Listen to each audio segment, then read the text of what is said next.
Professor doctor মাওলানা মহিউদ্দিন আরবি। নবীজির আদরের নাতি ইমাম হোসাইন এর কারবালার মাঠে শহীদ হওয়ার পূর্বে শেষ ভাষণটি কী ছিল? বিসমিল্লাহির রহমানির রহিম। আসসালাতু ওয়াসসালামু আলা সাইয়্যিদিল আম্বিয়া ওয়াল মুরসালিন ওয়া আলা আলিহি ওয়া আসহাবিহি আজমাইন। বিশ্বখ্যাত ইসলামী ইতিহাস গ্রন্থ আল্লামা ইবনে জারির তাবারির তারিখুল উমাম ওয়াল মুলক, তারিখ আল তাবারি এবং ইবনে তাউসের আল লুহুফ ইত্যাদি নির্ভরযোগ্য কিতাবসমূহের বর্ণনা অনুযায়ী কারবালার প্রান্তরে ইমাম হোসেন রাদিয়াল্লাহু তাআলা আনহুর পরিবারের সকল সদস্য ও অনুসারী সঙ্গীরা একে একে যখন প্রায় সবাই শাহাদত বরণ করেন, হযরত ইমাম হোসেন রাদিয়াল্লাহু তাআলা আনহু কেবল তখন একা দাঁড়িয়েছিলেন। ওই সময়টাতে তার শেষ কয়েকটি কথা গা শিউরে ওঠার মতো, সকল মুসলমানদের জন্য যা শিক্ষণীয়। ইমাম হোসেন রাদিয়াল্লাহু তাআলা আনহু তার ঘোড়ায় চড়ে ইয়াজিদ বাহিনীর দিকে তাকালেন এবং তাদের উচ্চস্বরে বলতে লাগলেন, হে লোক সকল, কেন আমাকে হত্যা করতে চাও? আমি কি কোনো পাপ অথবা অপরাধ করেছি? ইয়াজিদের সৈন্যবাহিনী বোবার মতো দাঁড়িয়ে রইল।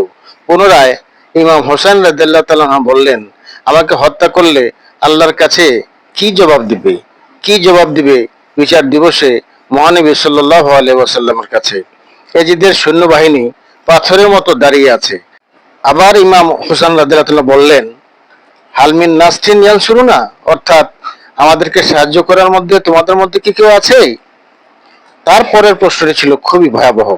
ঐতিহাসিকদের মতে এটাই ইমাম হোসেন রাদিয়াল্লাহু তাআলা আনহুর শেষ এক কঠিন প্রশ্ন, আর তা হচ্ছে, আলাম তাসমাউ আলাইসা ফীকুম মুসলিম, তোমরা কি আমার কথা শুনতে পাও না? তোমাদের মধ্যে কি একজনও মুসলমান নেই? মুসলিম লেবাসধারী এই অসভ্যের দল ইমাম হোসেন রাদিয়াল্লাহু তাআলা আনহুর এই আবেগ ঘন প্রশ্নের কোনো জবাব দিতে পারল না। সমগ্র কারবালা নীরব নিস্তব্ধ হয়ে গেল। এবার যারা ইমাম হোসেন রাদিয়াল্লাহু তাআলা আনহুকে চিঠি লিখে আমন্ত্রণ জানিয়েছিল, তাদের কয়েকজনের নাম ধরে ধরে তিনি জিজ্ঞেস করতে লাগলেন, হে সাবাস ইবনে রাবি, হে হাজার ইবনে আফজার, হে কায়েস বিন আশআস, হে ইয়াজিদ ইবনে হারেসা, হে জায়েদ ইবনে হারেস, হে আমর ইবনে হাজ্জাজ, তোমরা কি চিঠি লিখে আমাকে আমন্ত্রণ জানাওনি? তোমরা কি আমাকে কুফায় আসার জন্য বারবার চিঠি লিখে অনুরোধ করোনি? তোমরা কি চিঠিপত্র ও দূত পাঠিয়ে বলনি যে আমাদের কোনো ইমাম নেই, আপনি আমাদের মাঝে তাশরিফ আনুন এবং আপনার মাধ্যমেই আল্লাহ তাআলা হয়তো আমাদের সঠিক নির্দেশনা দিবেন? তোমরা এও লিখেছিলে যে যাদের অধিকার না থাকা সত্ত্বেও ক্ষমতা দাবি করে ও অন্যায় আচরণ করে, তাদের চাইতে ইসলামী শাসন পরিচালনার ক্ষেত্রে আহলে বাইতি অধিক যোগ্য, বেশি হকদার। ইবনে সাদের সৈন্যবাহিনী আবারও নীরব নিথর। হঠাৎ নির্দিষ্ট ব্যক্তিবর্গ, যাদের নাম ধরে ধরে ইমাম হোসেন রাদিয়াল্লাহু তাআলা আনহু উপরের কথাগুলো বলেছিলেন, তারা বলে উঠল, না, আমরা কোনো চিঠিপত্র লিখিনি, মিথ্যা, সবই মিথ্যা, আমরা এসবের কিছুই জানি না। পুনরায় ইমাম হোসেন রাদিয়াল্লাহু তাআলা আনহু বললেন, ছি ছি, ঠিক তোমাদের বড়ই অনুতাপ ও পরিতাপের বিষয়। এই চেয়ে দেখো তোমাদের চিঠি, এই তোমাদের স্বাক্ষরযুক্ত আবেদনপত্র, খোদার কসম এগুলো তোমরাই লিখেছ এবং লোক মারফত আমার নিকট প্রেরণ করেছ। এই গাদ্দার মিথ্যুকের দল বলল, যদি লিখে থাকি তাহলে মন্দ কাজ করেছি, আমরা আমাদের কাজের প্রতি অসন্তুষ্ট।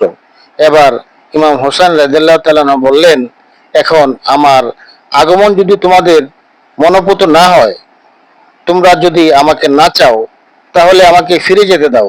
আমি যেখান থেকে এসেছি সেখানেই ফিরে যাব। তোমাদের সাথে আমার কোনো বিরোধ ও বিদ্বেষ নেই। ইমাম হোসেন রাদিয়াল্লাহু তাআলা আনহুর শেষ ভাষণটি মাত্র একটি ছোট্ট বাক্য ছিল, তবে এর ব্যাখ্যা অনেক ব্যাপক। ইমাম হোসেন রাদিয়াল্লাহু তাআলা আনহু হক এবং বাতিলের পার্থক্যটা পরিষ্কার দেখিয়ে গেলেন, কারণ ইয়াজিদের সৈন্যবাহিনীতে একজনও হিন্দু, বৌদ্ধ, খ্রিস্টান অথবা অন্য কোনো ধর্মের কেউ ছিল না, সবাই ছিল মুসলমান। অথচ কি সাংঘাতিক এবং ভয়ঙ্কর ভাষণ! তোমাদের মাঝে কি একজনও মুসলমান নেই? ইমাম হোসেন রাদিয়াল্লাহু তাআলা আনহু এই প্রশ্নের মাধ্যমে পৃথিবীকে চোখ আঙ্গুল দিয়ে বুঝিয়ে দিয়ে গেলেন যে যারা দাঁড়িয়ে আছে তারা কেউ প্রকৃত মুসলমান নয়, তারা হলো সবাই নকল মুসলমান। পরিশেষে তিনি যুদ্ধের ময়দানে ঝাঁপিয়ে পড়ার আগে মহান আল্লাহর দরবারে এই বলে মোনাজাত ও ফরিয়াদ করেন, হে আল্লাহ, আমি কেবল তোমারই উপর ভরসা করি, তুমি একমাত্র আমার আশ্রয়।